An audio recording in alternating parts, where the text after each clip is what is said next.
browser printers. How to clear the message code 89, unable to print 89, error 89, print unable 89.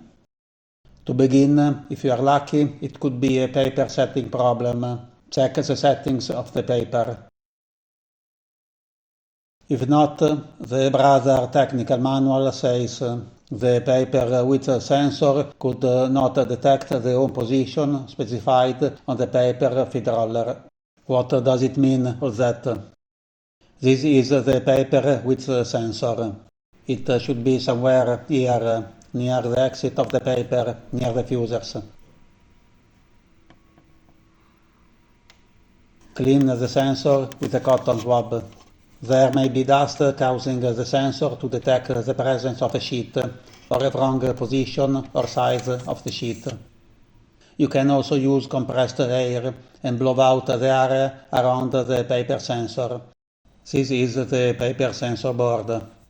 The sensor could be defective, or the connector with the main board could be defective. Also, check the lever connected with the sensor. It could be broken or out of place.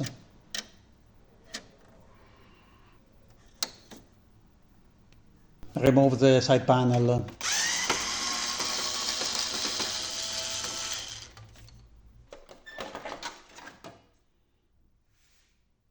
The manual says to replace the Carriage PCB assembly.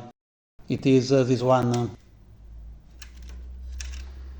Check the connector and the connection with the main board. One of the causes of this error is a defective main board. In this case, you have to replace it. If you have an inkjet browser printer, the problem could be a dirty paper feed encoder disk.